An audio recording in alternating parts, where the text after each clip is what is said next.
and get people on the right track, which is, the right track is don't believe anybody. Okay. Don't believe me. Don't believe George Bush. Don't believe anyone. You got to go out and you got to get proof in your hand before you can believe anything. And to do otherwise today is the biggest mistake that anyone can ever make. You begin believing people, putting your trust in them, that they're telling you the truth. I guarantee you, you're going to take a ride on a roller coaster you don't want to be on. Mm-hmm.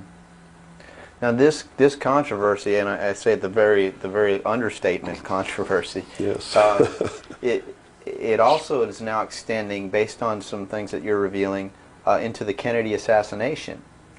Yes, in the set of documents, which really was literally 2 or 3 file cabinets of documents, called Operation Majority, I saw documents which told me what happened in Dallas and why. And basically what these documents said was that the intelligence community felt that John F. Kennedy was a threat to the national security, which translated into reality means was a threat to the New World Order, the one world government which they were actively in the process of forming. Was there anything on record that indicated that he was out to, well, things that he did would threaten that New World Order? Oh, absolutely. He had written an executive order. I don't remember the exact number now, but it's available to anybody that wants to go look it up. He had written an executive order ordering the printing of United States notes, which would have broken the back of the Federal Reserve, which is one of the major instruments of propelling the United States into the New World Order by destroying our economy, the basis upon which we live, the basis upon which our whole society is founded, is being ripped right out from under us. That was one. Number 2, he refused to provide air support for the invasion of Bay of Pigs, which ensured that that would be a failure.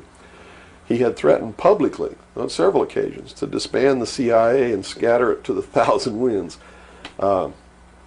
He had ordered, in the documents that I saw, he had ordered the intelligence community to prepare a plan to disclose the truth about UFOs to the public.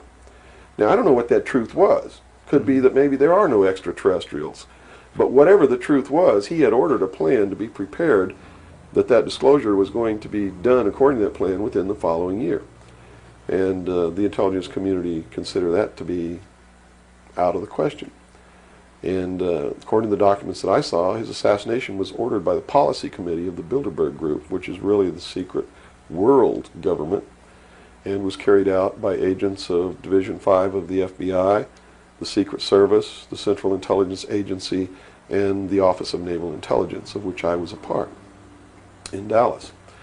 And it said that the assassin, the man who actually administered the head wound, was the driver of the car, William Greer, a Secret Service agent, who used an assassination pistol built by the CIA for assassinations that was really an air gun that fired an exploding pellet or could fire a small hypodermic needle or a poison dart, using any one of many different deadly poisons. Specifically, it said that he fired an exploding pellet which contained shellfish toxin, and that the act was plainly visible in a film withheld from the public. I looked for 16 years to find that film, and I finally found a copy that showed William Greer turn around and shoot the president. And since 1988, I've been showing that film wherever I'm able to show it to wake people up. It is not our government, though you have to understand, that is doing these things. It is not our government that's failing us. It's not the Constitution or the Bill of Rights that's a bad instrument. It is a group of men who belong to secret societies, who have infiltrated our society and our government at all levels and are destroying it and subverting it from within. And every member of naval intelligence that I knew who was an officer was a 32nd or a 33rd degree Freemason. And I asked my commanding officer at one point, I said, why are all you guys Masons? He said, Masons are used to keeping secrets. It's part of their fraternity. So if you want someone who already knows how to keep a secret, you recruit Freemasons. Well, later on, I found out what the truth is. The truth is you're not going to be a naval intelligence officer unless you are a Freemason or a member of the Ancient Order of the Rose and Cross, but you have to be high degrees for that. I think the reason I was selected as enlisted man is because I had belonged to the Demolay Society. Which is what? As a teenager. That's sort of the first level of Freemasonry. That's how they recruit teenagers and indoctrinate them into their principles so that they go right into Freemasonry when they become an adult.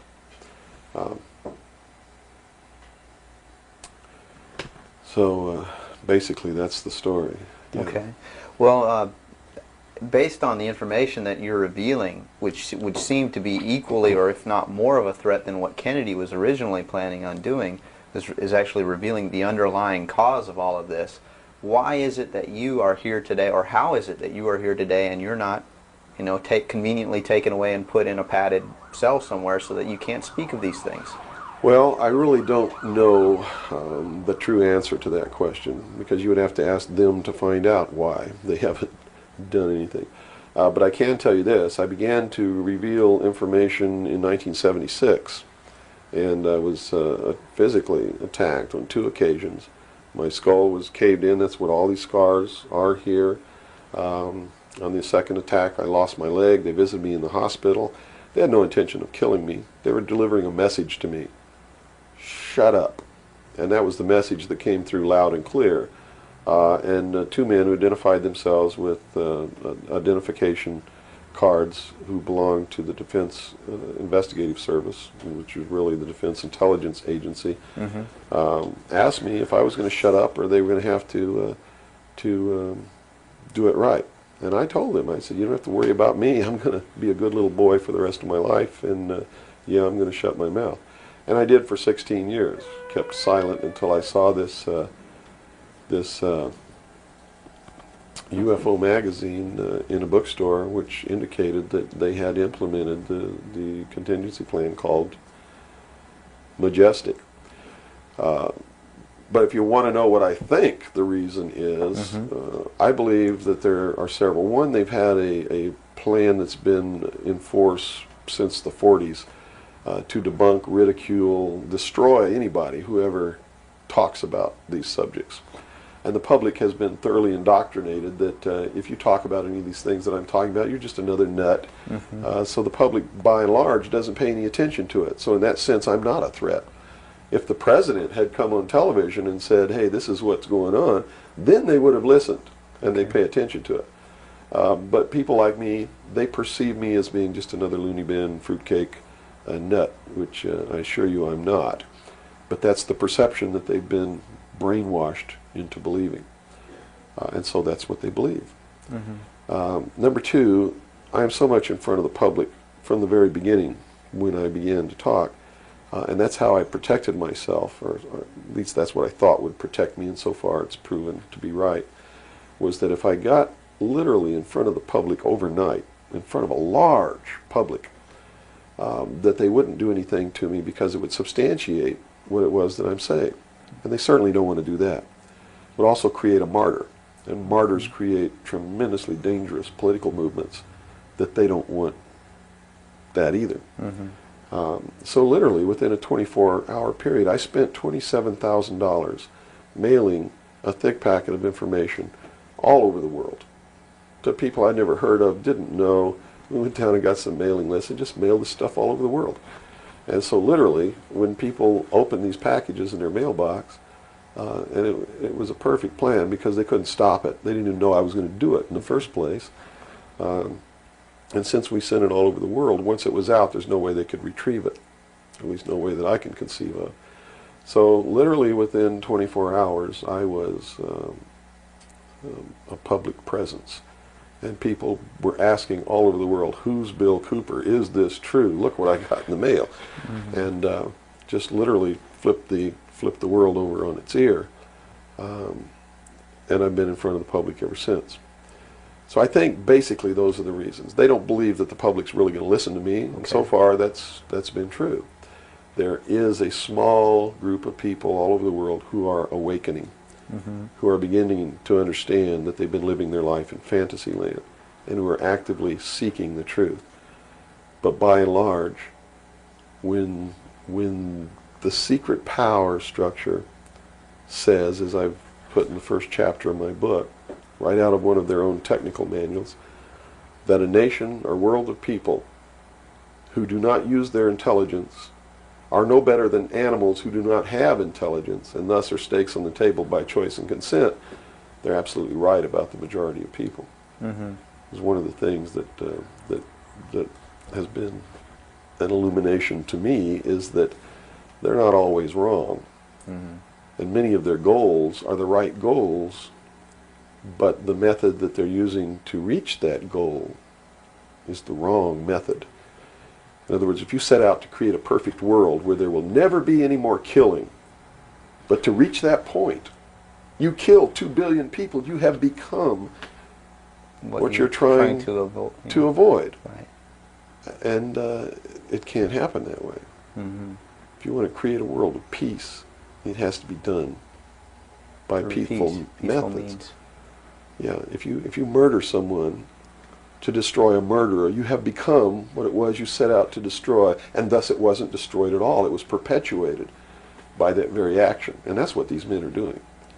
They rationalize everything they do so that they feel better about it. Mm-hmm. But what they are doing is becoming what it is that they want to get rid of, and the world will never be a safe place for anyone as long as there are men who do these things. Very eloquently said. Thank you. Now, you. your message to people, once again, is don't believe anything. How right. is it that the public can find this and search for this truth on their own if they can't believe anything or anyone? What can you do? It's all in the public sector. It's all available to anyone who actively and diligently seeks it out. Everything that's in my book, Behold a Pale Horse, is all. Everything in here, all the documents that are in here, Mm-hmm. everything that's in this book is in the public domain. Can be substantiated? Yes, and I intentionally wrote this book not using anything that wasn't available to the public to show people that, yes, if I can find this information, so can you. I have tons of stuff that's not available to the public. But as you can see by reading this book, you don't need that stuff because it's what you need is available to you. Public libraries are overflowing with the proof of what's really going on in the world, but nobody really utilizes it to the extent that they're able to pick this out and put it together. Another thing I've done for people is I've put it together for them so that they can see the overall picture rather than looking at small things and thinking that it's isolated. Nothing is isolated. It's all part of a big puzzle. Mm-hmm. And the puzzle is coming together. And when the puzzle is assembled, it's going to be a one-world totalitarian socialist government that nobody's going to like except the people that are running it. It's Hitler all over again. And the rationalization is we're going to create the world without war. The utopia. The utopia. But they will never create that utopia because they're not dealing with the problem that makes them want to create it, and that is the inherent flaw in each individual human being that makes us do the things that we do. Until that's overcome, there's never going to be a world without war or without rape or without killing or without robbery, and anybody that thinks that there is has already gone off the deep end. So the method is, here, I'm going to hold a gun to your head so you won't rape, you won't kill. That's right. Yes, okay, I understand. The title of your book, Behold a Pale Horse, what significance does that have? What are you saying with this title? This title is from the book of Revelations, because I have to tell you this, and you may think I'm nuts if you want to, but this is the truth. Either these men are following the book of Revelation. The book of Revelation is in the Bible. Mm-hmm. They're either following it, just like a plan, and bringing the prophecies in there to pass to manipulate and control those who believe in those prophecies and neutralize them, so to speak. In other words, if this is written in the Bible and God has ordained it, who am I to resist?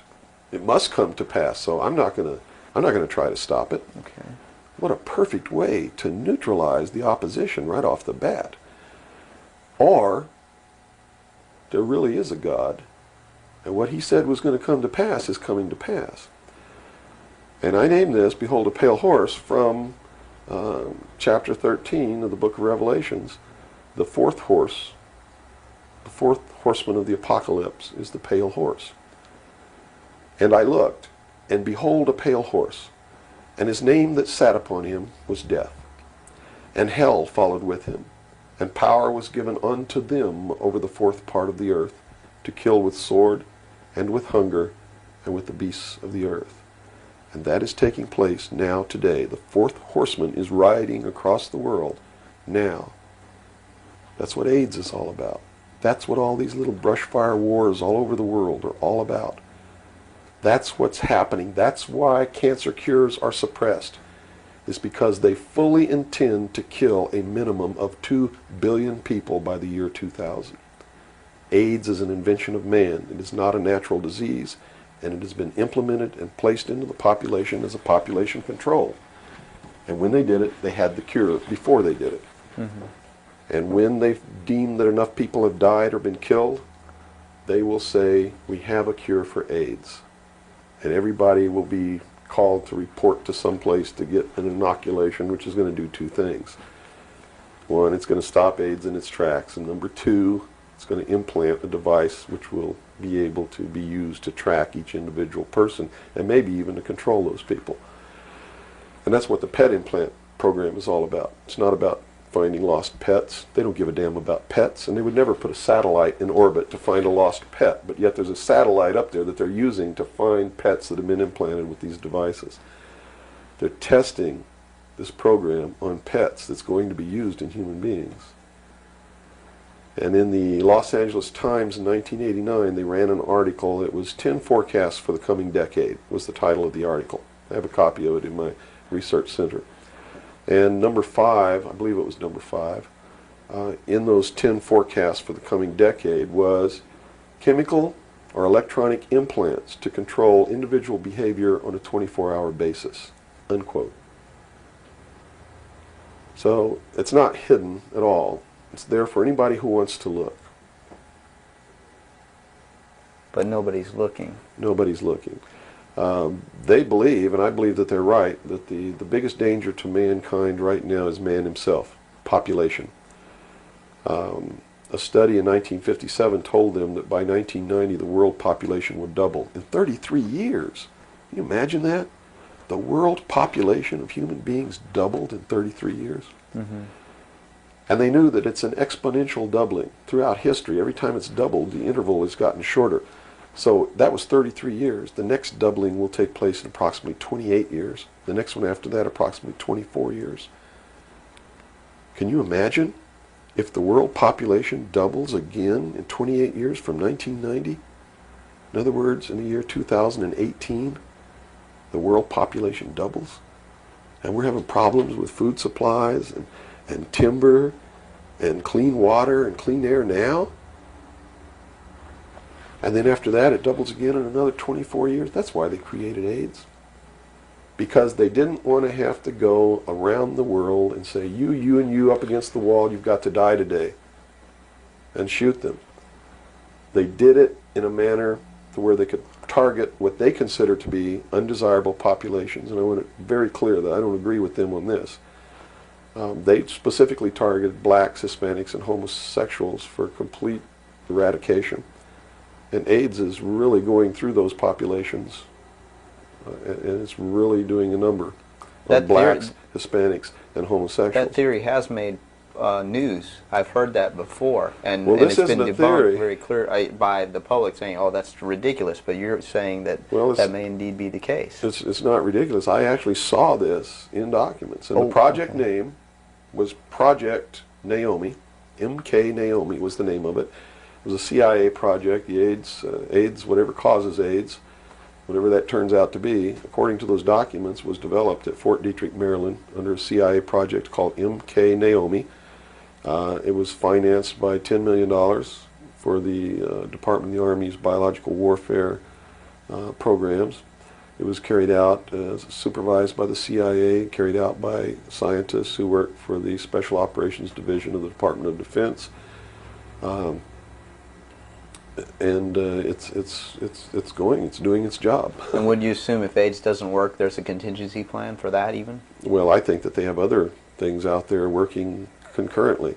One thing I've learned about these men is they don't just do one thing. In case the public discovers what they're doing, or discovers that somebody's doing, whether they know who's really doing it or not, and stops it, what they have running is several concurrently running plans so that if one or two fail, the other ones are going to take care of the problem. It sounds pretty hopeless. I mean, based on that scenario, is there anything, any uprising or what? Yeah, there is, but it requires that people wake up. It requires that they really learn the truth instead of live their life in fantasy land. You see, because nothing can exist without the consent of the people. Unless they buy it, it's not going to happen. And all of these plans lead to the public's ultimate acceptance of what they're going to do. In fact, they're designed to make the public ask for it. For instance, the burning of the rainforest in Brazil. I know people who are just up in arms. Stop this. We've got to stop the burning of the rainforest, which is exactly what the burning of the rainforest is designed to do. Because Brazil is a sovereign nation, right? How can you tell a sovereign nation to stop burning its own forest? You can't. What they're asking for is control over a sovereign nation by a world governing body who can then send troops, a police force, to make Brazil stop burning the rainforest, and that's why they started the burning of the rainforest in the first place. You see, they went down there and they built a road across the Amazon jungle that went nowhere. There was no reason for this road to be built. There was no place to go. It doesn't go from here to a city on the other side. It just goes across the jungle and ends. And they built this road on purpose because they knew that most of the people in Brazil are so dirt poor that they would see this road as the answer to their prayers. Free land, free timber, a way to support their family, a way to become wealthy, or at least more wealthy than they were, which was no wealthy. And that's exactly what happened. Millions of people headed out down this road and staked out some land and burned the forest and tried to grow crops. And they found that rainforest is no good for growing crops. It'll grow one crop, and then you got to go burn more trees and plant another crop because the soil is poor. And that's what's happening. And that's why the forest is being burned. And it was done intentionally to create the scream of stop burning the rainforest, so that then they could offer the solution. The solution is a world governing body that can then order and enforce that order of Brazil to stop burning So the rainforest. the green movement worldwide is As a now just a manipulation. manipulation Yes. of. Now it's been proposed time and again too that big business is behind things like this, and that would represent a capitalist approach. But what you're saying is we're heading toward a socialist approach based on this scenario. You have to understand the difference between capitalism, socialism, communism, what all of these things really mean. You have to understand that what the difference is between right wing and left wing. People, they use these phrases all the time, and they don't even know what these things mean. And it's just incredible to me to hear a socialist calling someone else a Nazi. Because Nazi means National Socialism. So here's a socialist calling a right-wing guy a Nazi, when what he should be calling the right-wing guy is anarchist. People on the right want no control. They're really anarchists. So Okay? they would, in theory then, or in fact, be in opposition to this ultimate movement. Yes. Whereas in appearance, they would be the ones behind it. Well, when you have a misunderstanding of what the terms mean, yes. Okay. Right wing on the far right is total anarchy. They don't want anybody controlling anything that they do, and they believe that people are responsible enough that the world can exist without government. Okay. Or the very minimal government that it would take to. On the far left, on the other hand, they believe that the government should be in total control and should be supply man with all of his needs. Well, creating a whole society that's dependent. Right. A republic is somewhere in the middle. It's governance by laws. Laws are decided by representatives who are elected by the people. And according to the theory, the representatives will do what is right, whether they get elected or not, because it's not really a democracy. A democracy is far left. People don't understand. We don't live in a democracy. This country is not a democracy. It is a republic. A democracy is ruled by the mob. The mob always votes themselves every kind of benefit that they can vote themselves. And whenever you do that, it means large, tremendously overpowering government in control. They vote themselves into dependency. That's it. They Okay. vote themselves into a dictatorship is what they do, where they lose all of the benefits that they intended to vote themselves into in the first place. Okay. And democracies are extremely dangerous to minorities, because if the majority of people don't like you, Right. they're going to vote that they kill you, and they can, that's it. Democracies are dangerous. Democracies are socialists. Democracies are communism. That's what communism is. The definition of communism is everybody doing according to their talents and receiving according to their need. And it doesn't work. We already know it doesn't work. Man, by his inherent nature, is greedy. So those at the top always end up having everything, and those at the bottom end up having nothing in communism. Socialism is different. Socialism usually ends up in a dictatorship, in a very controlling dictatorial government which even owns the people that it governs, so that those who live in fear of not having are provided for what they need, and in turn they worship this oppressive government. Socialists are children who went out into the world, took a look around and said, I can't handle it, and went home to Daddy. Okay. Daddy, protect me. Daddy, feed me. Daddy, loan me your car. Daddy, tuck me in at night. Socialists are scared little children who are irresponsible, can't stand on their own 2 feet, and need Daddy to take care of them. Okay. Okay? And now we got the... But what happens when you go home to Daddy and Daddy does all these things for you? Tell me. Well, you never leave the home. You've not got no reason to. In other words, if you're being provided for in that way. You're being provided for, but what does it mean?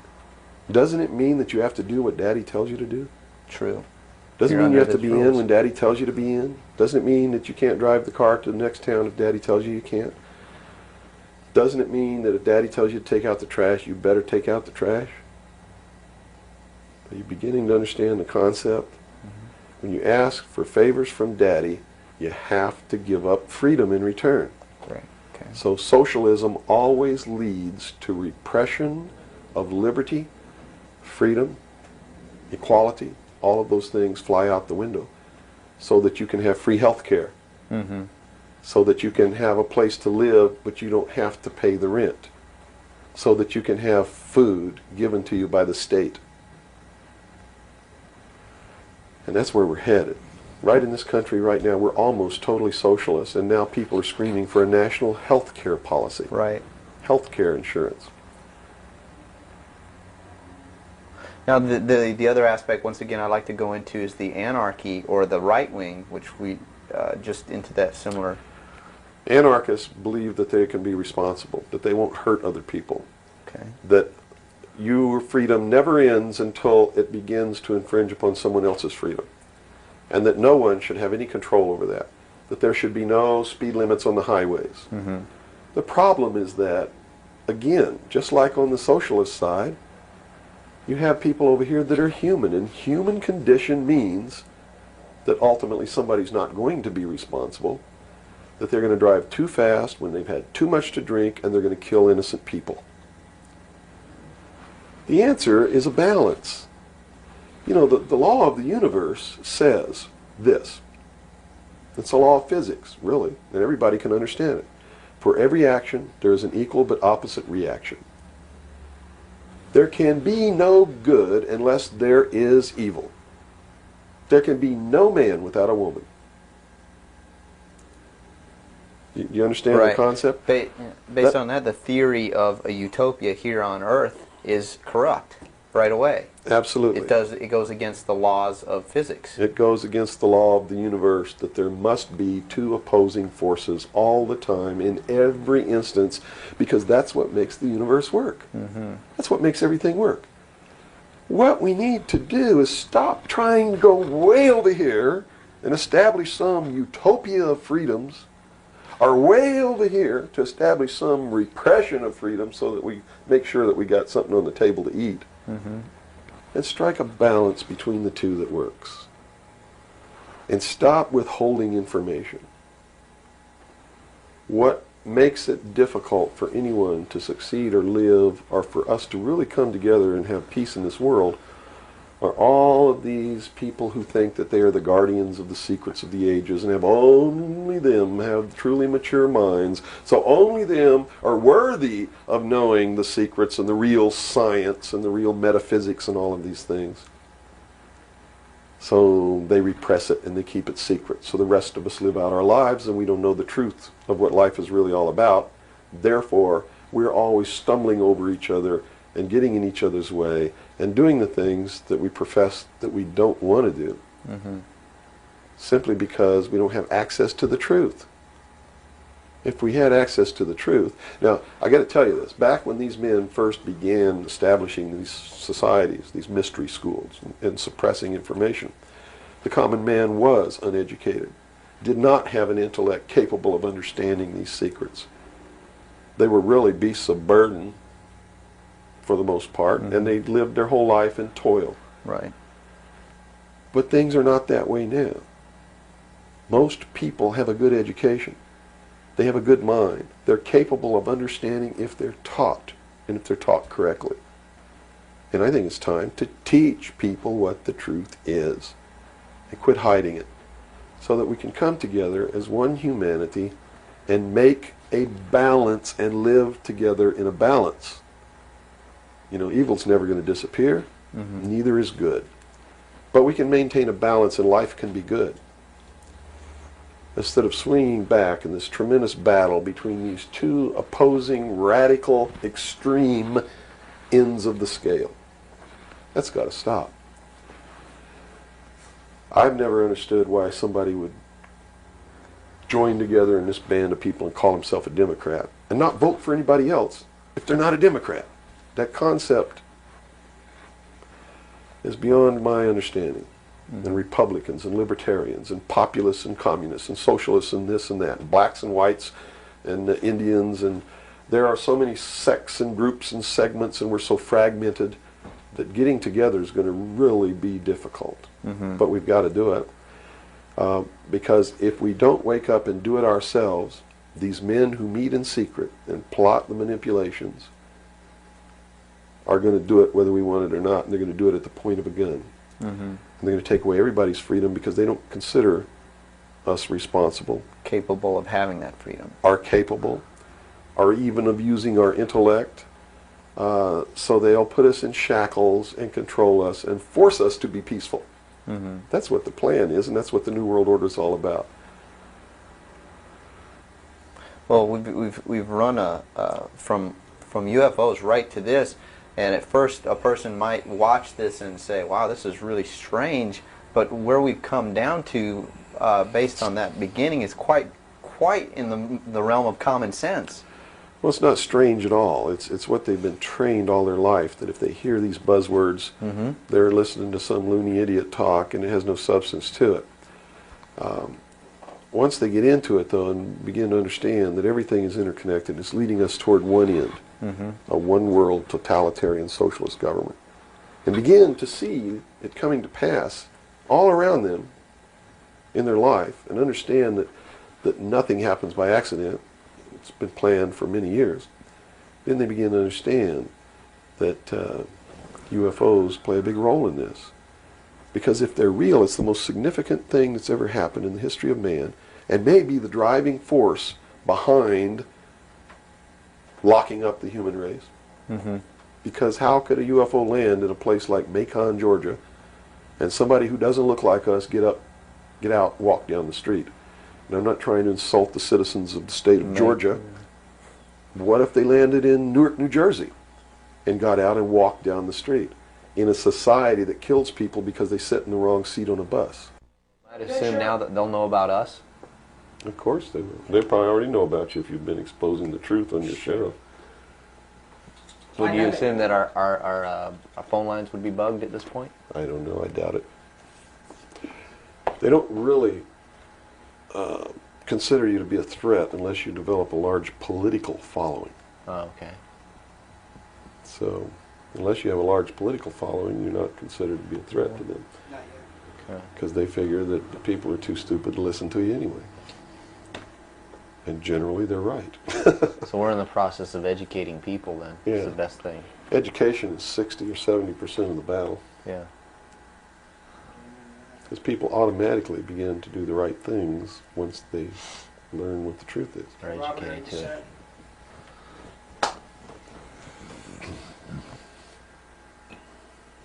Yeah. No, hold on. Okay, I got it. Ready? Ready. Okay, go ahead. Let's go back into the Kennedy situation here. Now, the Warren Commission was highly publicized. All the things that went on there. I was shown a videotape just yesterday of was it a Zapruder film? It is the Zapruder film. Okay, and it clearly showed to me that a number of things. One in which that the film was obviously tampered with. Absolutely. but not tampered with to the point where I couldn't tell that the driver of the limousine was pulling a gun, or what appeared to look like a gun, around his shoulder and shooting President Kennedy in the head. That caused his head to snap back. Did the Warren Commission see this? It seems so. The Warren Commission never looked at the Zapruder film, ever. So they never saw it. Now, I don't know who testified during the Warren Commission about the Zapruder film, if anybody did. But I do know that later at the investigations of the House Select Committee on Assassinations, that a man was specifically hired as an expert witness to view the Zapruder film and tell the committee what it showed.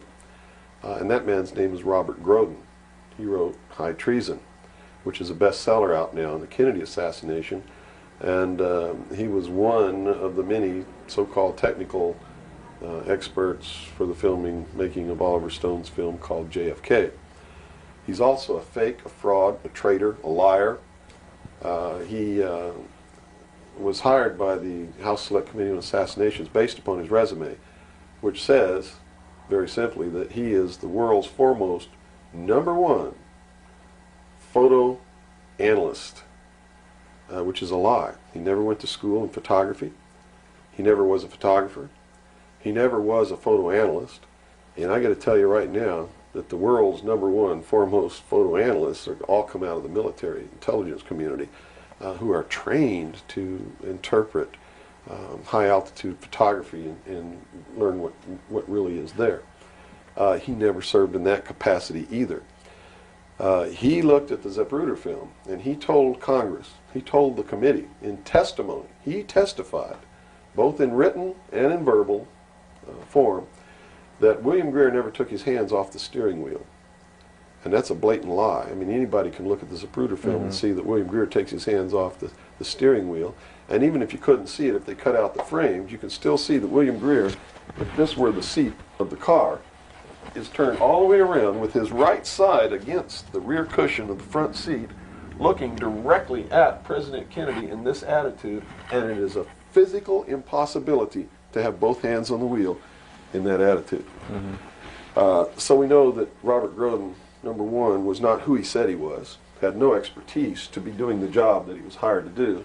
#2, even if he had no expertise, it is plainly visible in the film that William Greer could not possibly have had both hands on the wheel.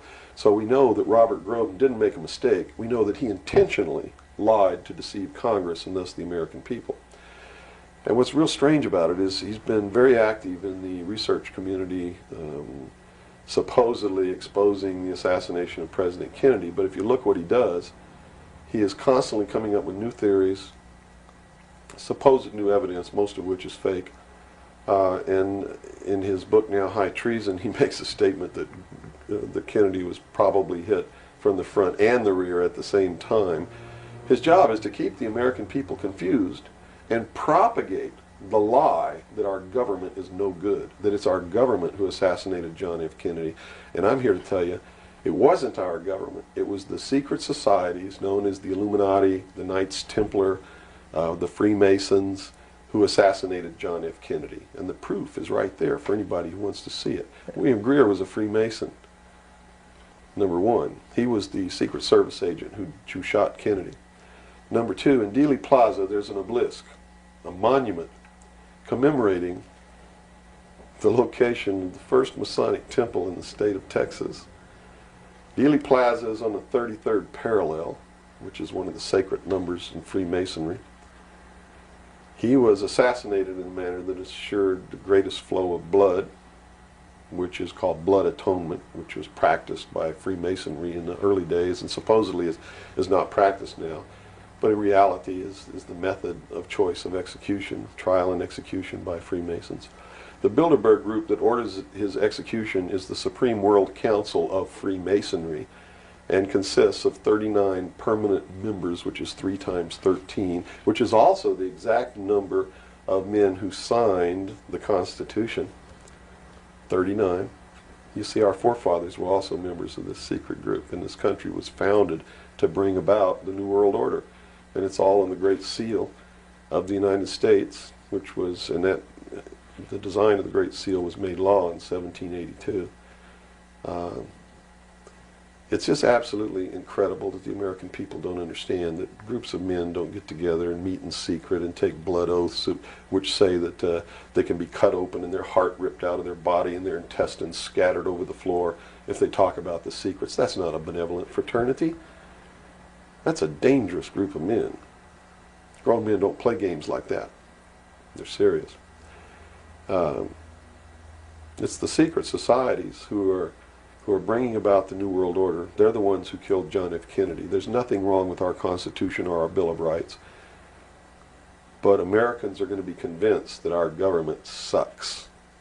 And that's what all this stuff is all about. So at the beginning, the founders of this country actually did create what was I guess you could say, an above-board, good government basis for a good government. Yes. They gave us every tool to ensure the success. But it was an experiment, you see, because man had always claimed that he could rule himself, but had never been allowed to do that. Even in ancient Rome, they call it a democracy. And the man didn't rule himself. He was ruled by other people who made man think he was ruling himself. But the truth was, a Roman centurion could march down the street and grab anybody they wanted to and make you do whatever they wanted to, or just execute you on the spot. And that was the truth of the matter. Those weren't free people. In the history of the world, there had never been a people who were truly free or who truly ruled themselves until the United States of America was created as a republic by which we ruled ourselves through elected representatives whom we sent to the State House, either in the states or to Congress, to do it. They also gave us every tool by which we would destroy ourselves if we weren't capable of doing it. The United States and France, the revolution in this country and the revolution in France, were created to bring about governments which would function as the antithesis to the kings and queens of the world and cause them to topple off their thrones. It also gave man a chance to prove once and for all whether he could rule himself or not. And if he could, fine. That would be the New World Order. If he couldn't, they built the tools into the Constitution to allow them to take it away from us. And those tools are the creation of the federal democracy within the boundaries of Washington, D.C., and the right to contract, through which, if we were irresponsible, we would contract to receive rights from that federal democracy and thus, in return, give up our freedom. And that's exactly what's happening. It's exactly what we've done. John F. Kennedy was short-circuiting the New World Order. He had ordered the printing of constitutional money, United States notes, which would have destroyed the Federal Reserve, which is not an agency of the United States government. It's a private corporation owned and operated by the world bankers, controlled by the Illuminati. And its purpose was to destroy the middle class in this country and thus our economy, and throw us at the mercy of the New World Order. And we see this unfolding now. You see it unfolding now. You are seeing, and I predicted this well in advance, you are seeing the destruction of the economy of the United States.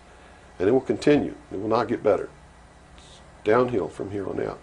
Unless we nationalize the Federal Reserve, lock up the criminals who own it, cancel the debt, which will then bankrupt the Illuminati, which is exactly what we ought to do, print constitutional money, which cannot be usurped, which cannot lead to our destruction, and go back to what we're supposed to do, and quit contracting for benefits.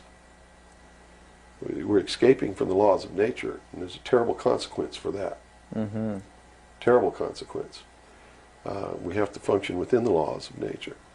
You can't contract for somebody else to keep you alive. You have to be responsible within your life to keep yourself alive.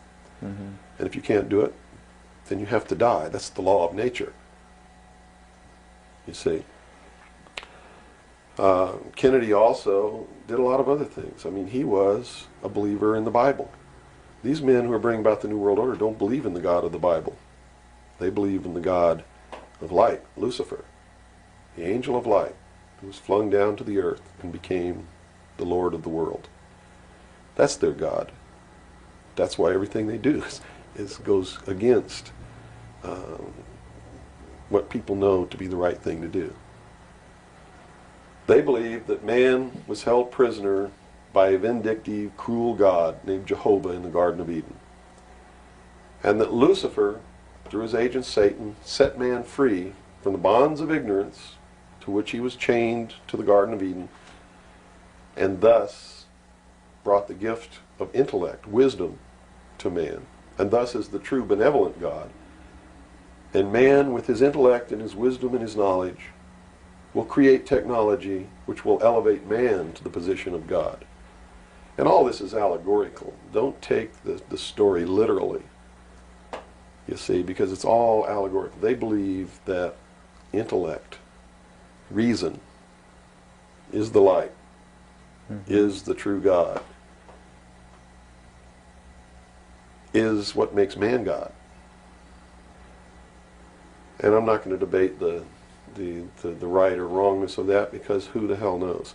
But I can tell you that they pervert whatever it is that might be divine about their philosophy by becoming what they profess They to want destroy. To destroy, yes. And so, in their zeal to bring about the New World Order, they destroyed the political will of the nation when they assassinated John F. Kennedy, which has furthered their goals, because it made a lot of people feel so helpless Right. that, God, if they can kill the president, who am I? You know, what can I do? I'm just one lonely, helpless person. So they quit voting. They abdicated their power. And, of course, through agents like Robert Groden and many others, Oliver Stone, they're being convinced that our government sucks, that our government is the problem, that the Constitution doesn't work, that the Bill of Rights aren't real. We're playing right into their hands, in other words. We're playing right into their hands, because there's nothing wrong with the Constitution or the Bill of Rights or our government. It's the people. You see, it's been Isn't it? infiltrated, and from within they are eating at the heart of this nation like a cancer, this secret society. They are destroying it. They are subverting it. Our Constitution has not been allowed to work since 1945, and maybe even earlier. And they have been working behind the scenes to bring about a one-world totalitarian socialist government with the Communist Manifesto as its platform, through the United Nations, which was created by this nation from an older organization called the League of Nations, which was the original foundation. And at the highest levels of our government, the Constitution's already been scrapped, and they are working under the aegis of the UN Participation Act and the United Nations Charter. Which says what? Which says that there are no rights, there are only what you call privileges. And privileges can be granted or taken away at will by the state. Quite frightening scenario. It's a very frightening scenario, and people better wake up to the fact that unless they wake up and do something about it now, there's only going to be one alternative.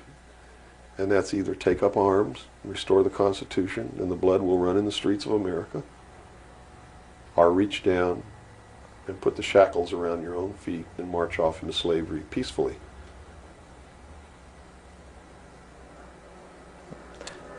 Not going to be easy the coming years. Wow. Now, historically, this may or may not relate, but at least modern world, contemporary world history does not include the stories of Atlantis and Lemuria that go predate. How does that history, and why was that suppressed, or why is it still being suppressed? How might that affect what we are understanding is going on today, or is it related? Well, I'm not sure if a place called Atlantis or Lemuria ever existed or didn't exist. I don't really know. But I do know that the story that is told about the civilizations that lived there are something that we should listen to, because this whole scene may have played itself out before on this earth. And if you understand the theory, which I believe has been accepted as fact now, of continental drift, there may have been an Atlantis and a Lemuria, which had tremendously developed technologies and societies. And the same scenario that we're playing out now in this great stage called the world may have played itself out over and over again in the past for millennium. In my investigation of the mystery schools, the secret societies that are bringing all this about, that really control everything behind the scenes, I found that this is all about religion. And it's all about a recurring theme that is penetrated and is at the heart of every religion in the world. And that is a creator or a creatress who has a son that is sacrificed and then is resurrected and saves the world or saves humanity. It seems to be an archetype that is within us. And so that you don't go flipping out watching this tape. I'm a Christian. I believe in the teachings of Jesus Christ, even though it may turn out that he may have never lived. The scene, it doesn't matter. When you read his words, and you can go back through history and find these are the same words that were spoken by every Savior that there ever was, are the most beautiful, most profound, most affecting words that have ever been spoken on the face of this earth. And when I get down and almost get to a point of hopelessness, I just go read the Sermon on the Mount. And I come back up again. Because in the end, it's not going to matter whether Jesus ever lived or didn't live. The story is real. And it's within all of us. And it brings us to something within ourselves that is good. But these men don't look at that.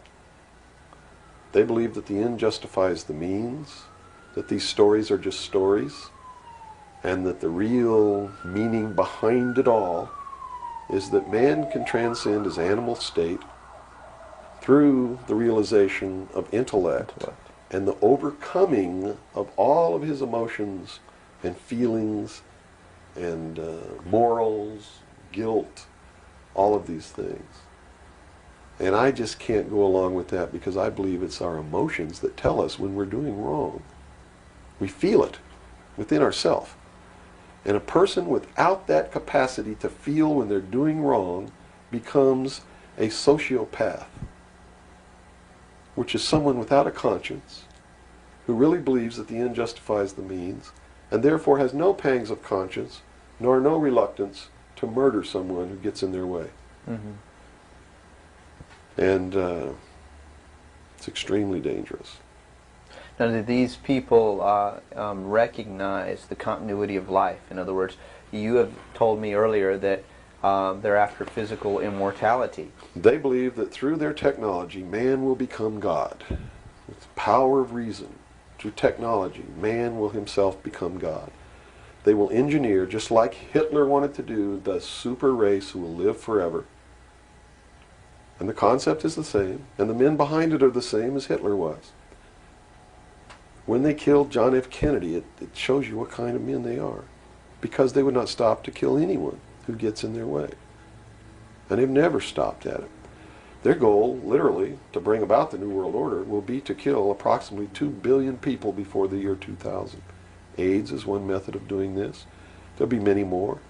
As they solidify their control, everyone will be given a choice. They'll be presented with a new world religion, They'll be told to renounce Christ, renounce Buddha, renounce Muhammad, join the New World Order, join the New World Religion. If they refuse, they'll be executed. Very simple. And it won't bother them a bit. In fact, according to their belief, they believe they'll be helping these people. And in reality, they will. Because those people will transcend this physical state while they're prisoned here living forever. I feel sorry for them, because those of us who will eventually die will transcend the pain and the suffering that goes along with this world. And they're so egotistical that they preserve whatever they do so that the diligent can find out what kind of men these men really are. For instance, the Kennedy assassination, I've been showing a film for 5 years that shows exactly who did it. I show you exactly where Oswald is on the film. He wasn't even on the 6th floor. He was standing in the doorway of the book depository building watching the motorcade go by. And it's incredible. At the same time, you said they would have everybody renounce religion. Yes. Have they as well been using it as a tool for their means? If you're a Christian, you'll be required to renounce Christ and join the New World Religion. Now remember, I told you before that no matter what your religion is or what you think, they are following the scenario in the book of Revelations to a T, right down to the last little bit. If you want to know what's going to happen in the future, if we don't wake up, and through the power of those, see, not one drop of blood ever has to be spilled, and no one has to ever put any chains on their legs or their arms, ever. If people just wake up and exercise what was given to us in our Constitution, the power of the vote, while we still have that power. So you say there is still a possibility for like one individual watching this tape to actually make a difference. You better believe it. How Yes. would that be so? Well, number one, learn what the truth really is. Get away from the fantasy that you've been living. Educate other people, those you know, your family. Once that begins to happen, it spreads. And then if the people decide that they don't want what they have in store for us planned, just through the power of the vote, they can make this country and the world whatever they want it to be. Whatever they want it to be. And there are no limits on that, except to understand that you can never make everything all right, and you can never make everything all bad. Both must exist, and we must maintain a balance. And we must become responsible. If each individual on this earth learned to walk in a divine state of grace, responsible for themselves, their family, their city, their state, their country, and for the world, And to the laws of nature? and to the laws of nature, and actively participate in solving the problems of yourself, your family, your city, your state, your country, and the world, there could never be a group of men meeting behind closed doors in secret that could ever control anybody. But by abdicating responsibility, by not walking in that divine state of grace, makes possible anyone meeting behind closed doors to bring about the world that they want. And the world that they want may not be the world that you want, or that I want, or that these people watching might want. If you don't participate, you can't complain. If you don't help cook the meal, you got no right to bitch about it. You got to sit down and eat what's put on your plate. If you don't like that, then you should have been in the kitchen helping to prepare the meal, helping to plan it, helping to prepare it, helping to serve it. If you want to sit on your butt in the living room while somebody else prepares the meal for you and decides what it's going to be and puts it on the table, it's too late to say that's not what you wanted to eat. It's too late to say it's not cooked the way you wanted it to cook. Well, that's very simple to understand. That's right. You got to eat it because you have to eat to live. And I think that anybody can understand the meaning behind that little story. Okay, let's take a step back to the Kennedy thing now. So This is all about the Kennedy. Well, yeah, it is.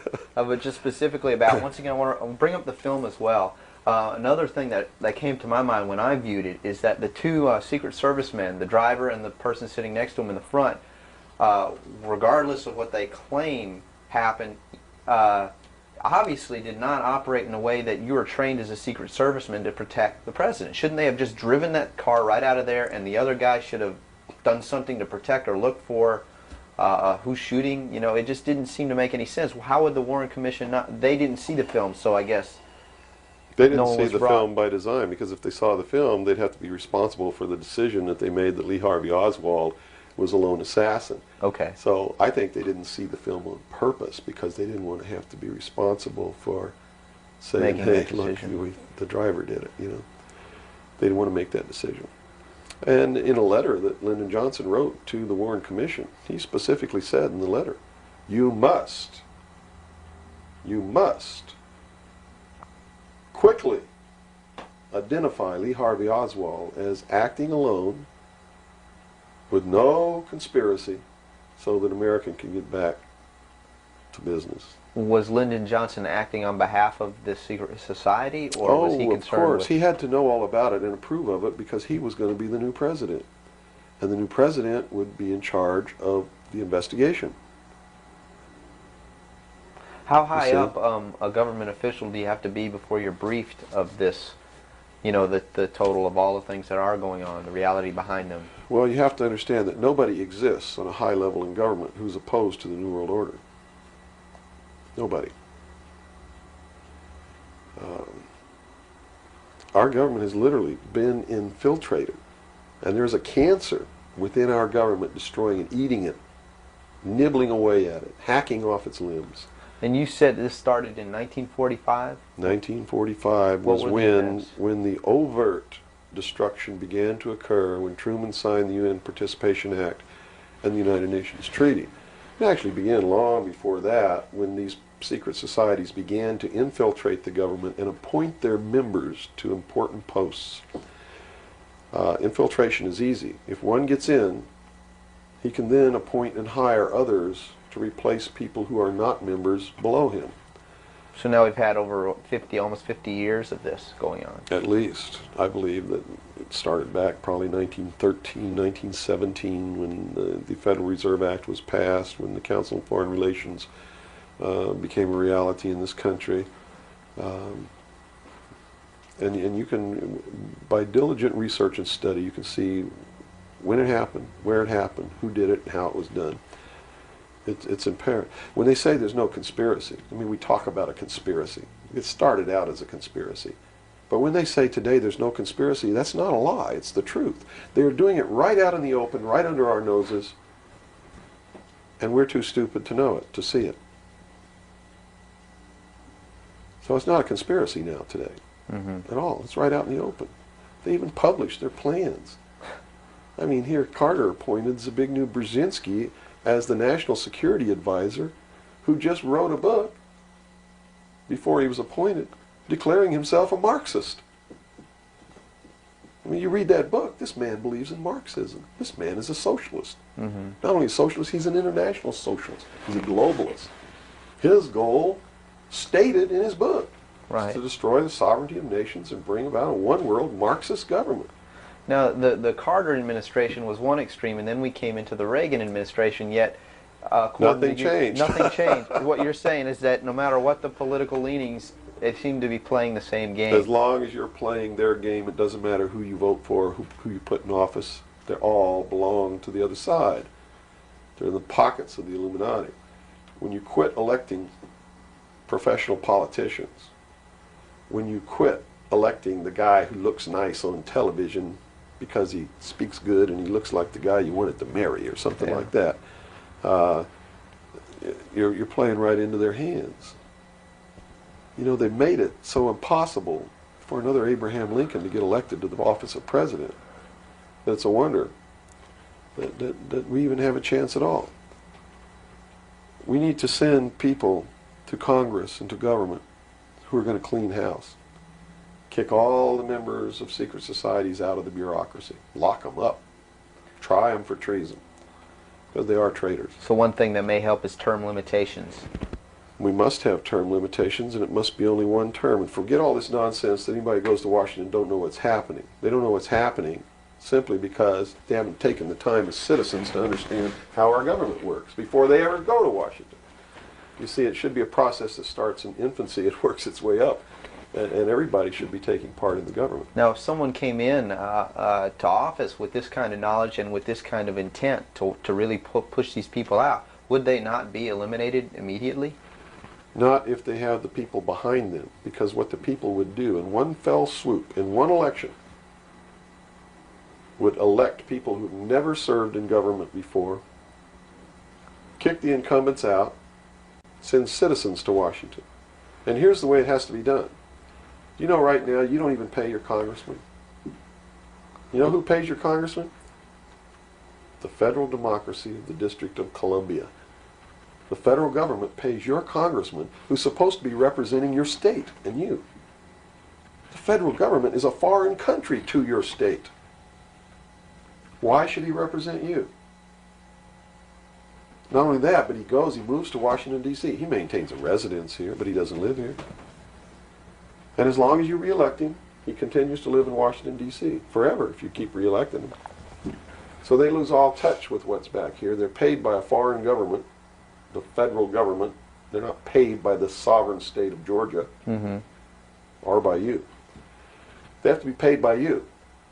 And they have to live here. They can't move to Washington, D.C. They go to Washington, D.C. for one term. Okay? One term only. When that term's up, they have to come back. And you don't pay them exorbitant funds. You pay them just enough to live on comfortably while they're there. No fancy giant cocktail parties, none of this crap. And you take care of their family. See, they don't take their family either. That's the other clue. They leave their family here where they live. You, the people of Georgia, take care of their family and their business or their farm or whatever it is they have while they're gone. Now do you think they have a vested interest in representing you? They sure would under those conditions. Yeah. But under the conditions they go under now, they have no interest whatsoever in taking care of you. Now let's look at the current. They're taking care of themselves. The current crop of presidential candidates. Is there anybody even running that represents something that we're talking about here? No, all of them are New World people. Tsongas, in his book, everything that he's written touts the New World Order. All of it, right for Tsongas' literature. You're going to see New World Order, New World Order, New World Order, New World Order. Clinton, the governor of Georgia, was selected in 1991 by the Bilderberg. Governor of Arkansas was selected in 1991 by the Bilderberg Group in Baden-Baden, Germany, to be the new president of the United States. Remember what happened to Gary Hart? What did he do? He went out on a boat with a woman who wasn't his wife, and he was destroyed. Look at Clinton. What's happened to him? Nothing. The press is on his side. They're helping the guy. You know why? Because he was chosen by the people who own the press to be the next president of the United States. Now, I don't know if he will be or not. That's up to the American people. But if they get their way, he will be. Bush is one of the most heinous criminals that's ever walked on the face of the earth. Bush is the man who's been a CIA agent since his college days. He's a member of the Skull and Bones, the Russell Trust. He was initiated in a casket with a ribbon tied around his genitalia, which symbolizes that he's a priest in the temple of Isis. A pagan, this guy. This man is a member of the mystery schools. Well, he has the outward appearance of a good Christian, church-going Christian, no? They do whatever they have to be approved by the people, but in secret, they're not at all. This is a man who practices pagan religious rituals, magic. Doesn't matter what you think of all these things. I'm just telling you, this is what he does in secret. He is the man who, when he was chief executive officer, when he was president of the offshore division of Zapata Oil, organized and began the first large-scale drug smuggling operations into this country. George Bush is the one responsible for the drugs on the streets. And the war against drugs is not a war against drugs, it's a war against the Bill of Rights. And we've already lost the Fourth Amendment in this war. That's true. And we're going to lose everything else. You watch on, it amazes me, people watch on Saturday night, cops, top cops, tough cops, 911. All of these stories that are glorifying the police state, and they're falling right into the manipulation as they watch police with no search warrant, with no court order, break down people's doors, tear out their walls, rip open their mattresses. All in the name of the war on drugs. Pretty sneaky. It's pretty sneaky, all right. You see them stop people in the streets, and the guy's got $400 in his pocket. They don't press any charges. They didn't even have any reasonable suspicion to stop the person and search him. And what do? They take their money, and they don't give it back. And America's watching this. And the stupid idiots, yes, you stupid idiots, you sit there and watch it, not realizing that when you take away that man's freedom, you've also taken away your own. You see, because they can do the same thing to you. Just because you talk a way that they don't like you talking, or because you wear red shoes and they don't like red shoes, they can do the same thing to you. And under the new law, without a court order, without a search warrant, they can break down your door, they can rip open your mattresses, your couches, your walls, they can trash your house. All in the name of the war on drugs. And let's say they don't like the color of your shoes. All they have to do is drop a little pouch of cocaine in your living room, behind your couch, and find it and say, aha, you're a drug dealer. What happens then? Now they can confiscate your house, all your possessions, all your property, all your bank accounts, all your cars, boats, vacation cottages, whatever you have. And they can auction it off within 24 hours without ever even pressing charges against you. Without a court order, without due process, without just compensation. And there's not a damn thing that you can do about it. Not a damn thing. At least right now. At least right now. And the reason you can't do a damn thing about it is because you're the one who brought it about through your stupidity. You're mentally crippled. You're operating from a position of ignorance, apathy, abdication, irresponsibility. We're losing our country, our freedoms, everything. Now, these are strong accusations of the American public. What do you hope to accomplish by angering the very audience that you want to watch and listen to you? Go prove me wrong. Go make me the idiot. In so doing, you're going to find out what the truth is, and maybe you'll wake your up. And if you do, maybe we can save our country. Because I don't really care at this point whether you get mad at me or not. My country's disappearing. My freedoms are disappearing.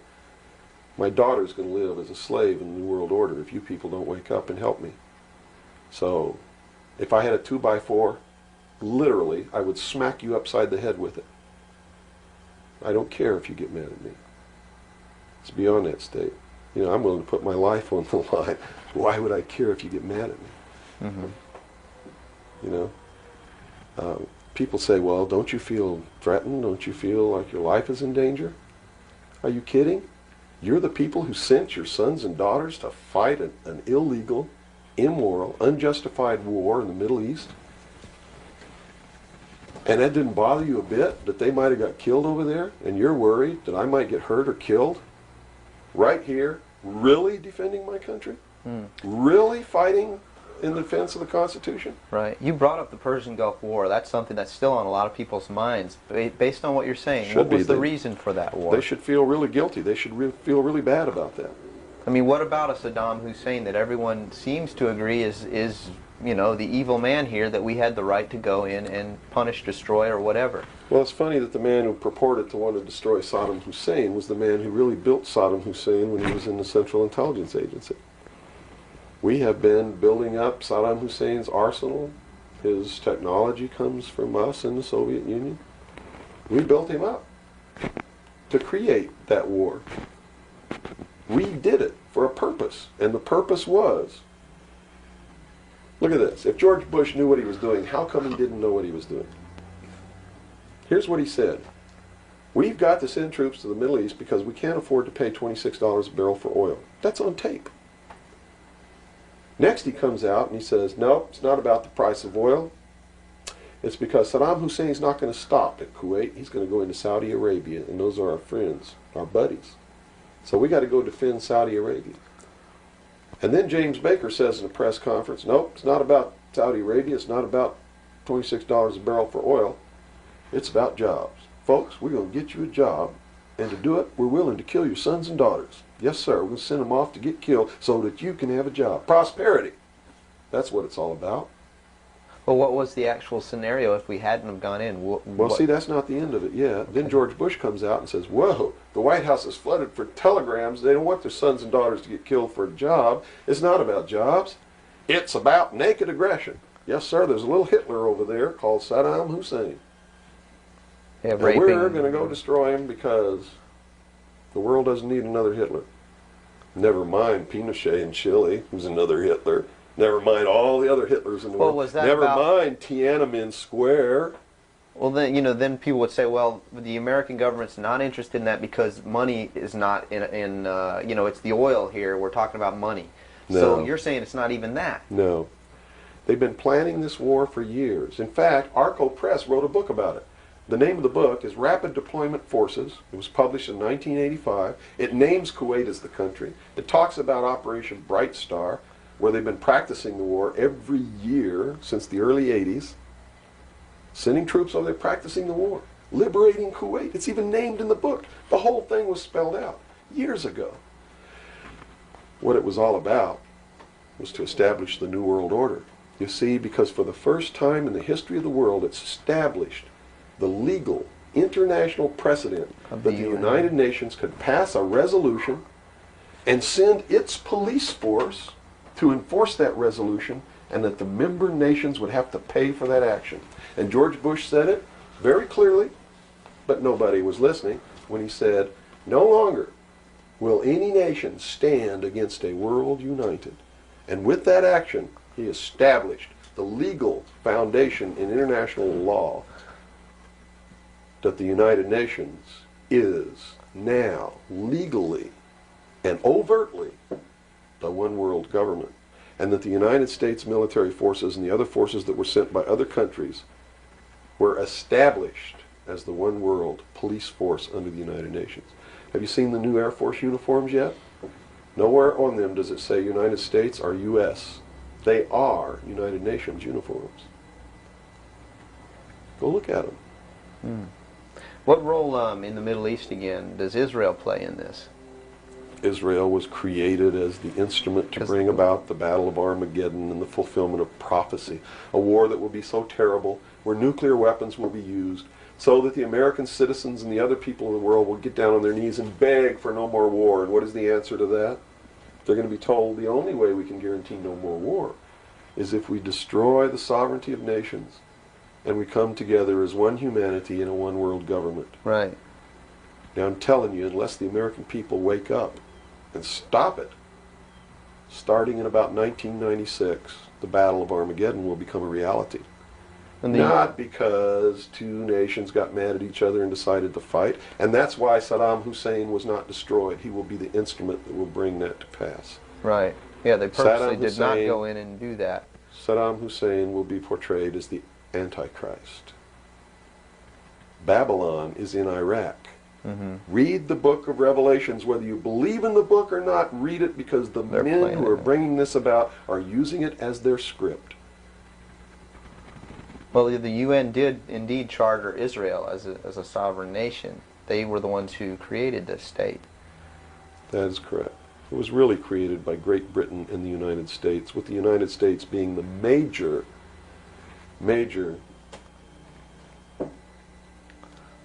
Would you- instigant. Okay, and the Jewish people were then being manipulated into believing it was for some other reason. That's correct. They've always been manipulated. And I get people who still come to me all the time and say, Bill, you're all wrong. It's the Jews. The Jews are subverting the world. Man, it's not the Jews. It's not the Catholics. It's not the blacks. It's these men who belong to the ancient mystery schools, who meet in secret and decide the fate of the world. And they belong to all different races and all different nationalities and all different religions to the public point of view. But in secret, it's a different story. How about the European community? Here seems, based on your theory, another group of sovereign nations coming together to form one The government. European community, the EEC, was created by the Central Intelligence Agency, working through a lodge in Italy called the P2 Lodge. Propaganda 2 is the name of it, which is the intelligence arm of the Vatican. And Prince Bernard, who is the leader of the secret World Council that controls these secret societies around the world called the Bilderberg Group. And that's the truth of the matter. And well, during its creation, they just threw out Margaret Thatcher. She was really opposing this. Yes, she was, and that's why she got ousted. Okay. So did the Shah of Iran. So did Marcos. Anyone who opposes it gets ousted. That wasn't an overthrow of Marcos by the people in the Philippines. It was organized, instigated, and carried out by agents of the Central Intelligence Agency and the KGB. The overthrow of the Shah of Iran, our intelligence community is trying to tell us they didn't know anything about it. They didn't know what was happening. Bullshit. They organized it. They instigated it. They are the ones who caused it to come to pass. Mm-hmm. You see, because we didn't have a national security agency or a central intelligence agency before the UN Participation Act was signed. And these organizations were created to bring about the one world government, the New World Order. And it had to be done in a manner that the people would not know that it was being done, and the only way they could do that was hide it behind the veil of national security. And the Cold War was a manipulation maintained to bleed the people of tax dollars to fund the creation of the police force of the New World Order, which is the Army, Navy, and Air Force and Marines of the United States and the Soviet Union.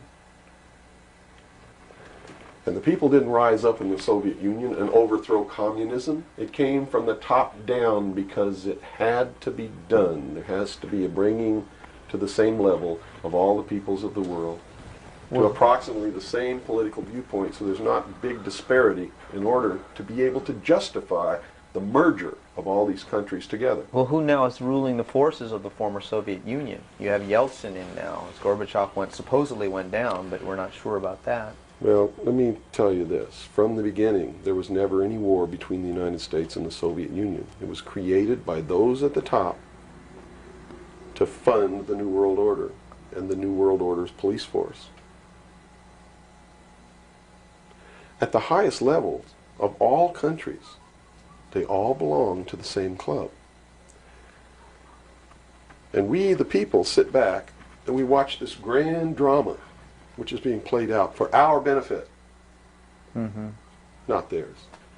If it wasn't for us, they wouldn't even have to do any of this. But you see, they just can't come out and destroy all of us because they need slaves. They need people to make their shoes and make their cars and mine the ore. They need worker bees, and that's what we are. In the New World Order, we will be the worker bees, the slaves. So the Orwellian view of the vision of the future wasn't too far off based on this scenario. George Orwell was just like me. He was a low-level member of British intelligence who was appointed to a position high enough where he saw the same documents that I saw. And he tried to warn the world just like I'm trying to warn the world, only he wasn't willing to take the risk that I'm willing to take. So he wrote it in a book called 1984 and spelled out exactly what's coming as a warning to the people of the world, as a work of fiction. But you notice that that work of fiction really stirred people up because they knew that it wasn't fiction. In their heart of hearts, everyone who's read that book knows that it's coming. It's a possibility. Most people won't recognize it overtly or publicly, because then, if they recognize it, they have to be responsible to do something about it, and that's what every one of you have been resisting all your life, is being responsible to do something about it, to get involved. That's why you'll walk away from a girl being raped on the street by a gang of thugs rather than go and try to help her. And I'm not talking to all of you. I know there's some of you out there just like me, but most of you are just exactly what I've just described. Most people are no better than animals who do not have intelligence because they don't use their intelligence. And to these men who control things behind the scenes, you are stakes on the table by choice and consent, and will always be ruled and manipulated and enslaved by people who do use their brains. As long as we're debunking some myths, because it's putting pieces of this puzzle together, I think, for a lot of people that may be watching. The the hostage situation in Iran that got Carter out of office, is this another orchestration? And if so, how does it fit into the October picture? surprise is no myth. There was a deal made. There was a deal made at the highest levels to keep the hostages until after Reagan was elected. Do you really believe that it was an accident, that it was a coincidence, that 30 minutes after Ronald Reagan was sworn in, took his oath of office, the hostages were released? Did they want Are Carter you really out? that naive? I can't believe it. Did they want Carter out? Yes, they wanted Carter out. They wanted Carter out. He wouldn't play by the rules? Or what was I don't know why they wanted him out, but they wanted him out. Carter was ineffective. He did not have the support of all the American people. They need people who can manipulate the American people so that they have their support. My message is to you is don't support anybody unless they're doing what we know to be right. Don't believe them. Don't fall for the manipulations. Double check everything they say. And that means you can't rely on the media as it is today either. Oh, of course not. All the media in this country, radio, television, and print, is all owned by 5 corporations. All of these corporations that own the media are owned and controlled, and members of the Council on Foreign Relations sit on their board of directors. Can you name those 5 corporations? Is that Not off the top of my head. Okay. I could try, but I don't want to take a chance on being inaccurate. But you can trace that yourself. okay? Remember, if you go down and you trace the ownership of a station or a newspaper, and you get to a corporation, remember that somebody owns that corporation, and it's usually another corporation. But when you trace the interlocking of all these things, when you get to the top, there's 5. And all journalists know that there's some things you don't write about, and you don't talk about, because you'll lose your job. And that's where the control is. And that's why they pay anchormen like Dan Rather $2 million a year, because he doesn't question them. He knows that if he goes against them, he's going to lose $2 million a year. Do you think a man that looks pretty and sits in front of a TV camera for the 6 o'clock news is worth $2 million a year? No way. I don't care how long he works, and I don't care what he does. There is no job worth $2 million a year. That's why they pay athletes these fantastic salaries. I was listening to the radio the other day. They just contracted to pay one player on one team $6 million a year. Can you believe this? And why is that? It's the Roman circus. What does the emperor do when the people become restive, and when the people are asking questions, and when the people don't like the policies of the emperor? He sends them to the circus. He creates a circus. He builds a giant coliseum. And he begins to throw the Christians to the lions. And he has great chariot races and football games and basketball games, all to keep the idiots preoccupied with things that don't mean anything in the scheme of the entire world, so that they don't have the time to learn what the truth is, so they don't ever get smart enough to learn how they're being manipulated, so they don't ever question the emperor. That's why they pay a player on a football team or a baseball team $1 million or $2 million or $3 million a year. It is the Roman circus. I know men who don't know anything in the world except who plays third base for the Mets. And they think that's a great accomplishment. And they meet and pat each other on the back and bond and go have cocktails and talk about what this guy that plays third base for the Mets did in last night's game. It's sad. It's really sad. Is there any room in a kind of society where these manipulations are not taking place for this type of entertainment, or any type of entertainment at all? If people understand that a game is a game, if people understand that nobody, no matter what they do, is worth paying $2 or $3 million a year for, people should be able to get rich if they want to, by the sweat of their individual labor.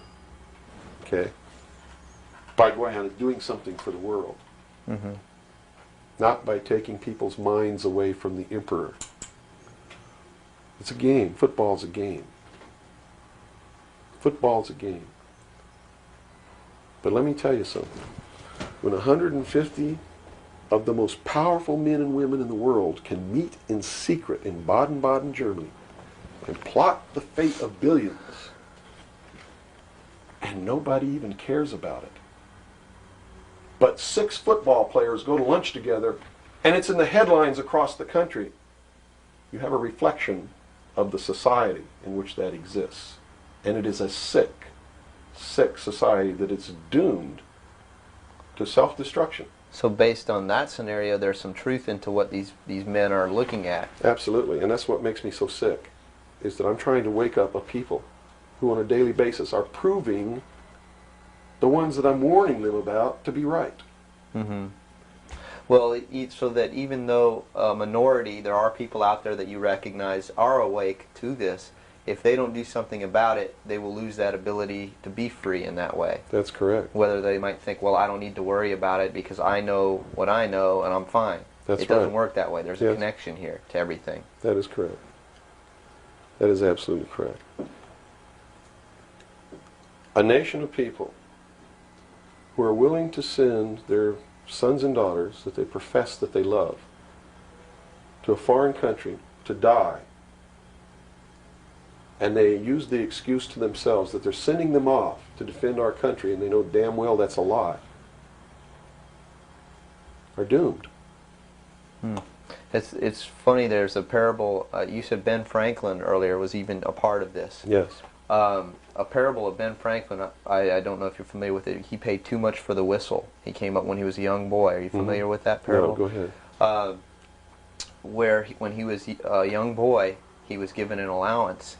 And, you know, it was a decent amount of allowance. And he was going to the store to get a toy. You know, he was very excited about that. And along the way, he met some boys who had this whistle. You know, and he saw that, and he saw the little boys blowing this whistle, and he thought, wow, the greatest whistle, this is the greatest toy. He really wanted this thing. Mm-hmm. So without asking, he gave all his money away, you know, to these boys for this whistle. And he went home, and sure enough, he got very bored with it, and he had no more money to buy something that was really, you know, worthwhile to him. Sure. And so from that point on, he had a saying that said, you know, don't pay too much for the whistle. And I think somehow that relates here. He's also the one, when the Constitutional Convention was finished, when they wrote the Constitution and signed it, when it had been signed, he walked out the doors. Someone outside, I forget who it was, I believe it was a reporter for one of the newspapers in the 13 colonies, asked him, said, "What have you wrought, Ben?" Ben looked at him and he said, "A republic, if you can keep it."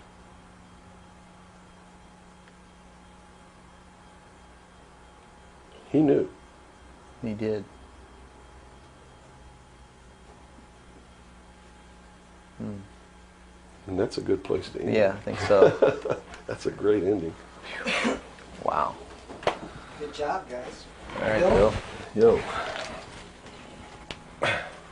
Fantastic. Good. Thanks, Bill. Where's your towel? Right there. I'm about ready Yeah, to these lights are roasting So- me. Man. kill. I've already had my son. I'm ready for a bath.